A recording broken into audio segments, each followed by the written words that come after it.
operojnë këto financa dhe padyshim pjesë e lidhur me këto dyja është dhe territori. Pra, si qeveriset territori, çfarë detyrash ka Këshilli Bashkiak, çfarë detyrash ka kryetari, a kemi mundësi t'i ofrojmë siç duhet shërbimet? Pra gjëja që ne kemi kuptuar është që nga analiza bërë deri tani është që ne kemi bashki që na funksionojnë shumë mirë, kemi bashki që na funksionojnë mirë, po kemi edhe bashki të cilat nuk ja dalin dot t'i ofrojnë shërbimet që duhet të ofrojnë sipas ligjit, për mungesë financiare, për mungesë burimesh njerëzore, për çështje madhësie, pra për çështje specifike nuk ja dalin dot t'i ofrojnë njerëzve shërbimet që duhet ofrojnë.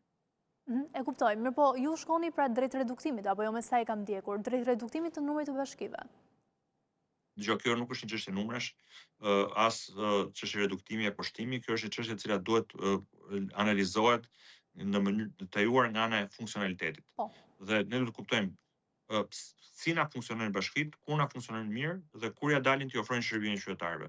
Dhe besoj se nëse nisim nga kjo analizë, pastaj çështjen e numrave është një gjë që është një nën-produkt i këtij procesi dhe nuk duhet nisemi nga numrat në vetvete, se kur e nisim diskutimin nga numrat, rrezikojmë ta kthejmë diskutim kungulleshkash, jo 61 po 72, jo 72 po 54, jo 36 po 110.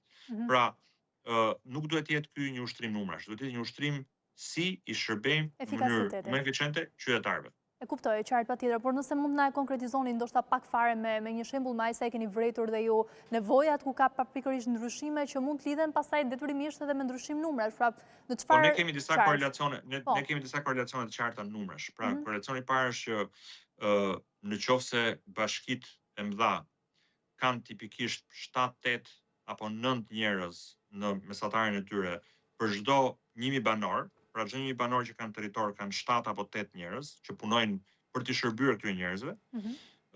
Bashkitë shumë të vogla kanë 60 njerëz për çdo 1000 banor.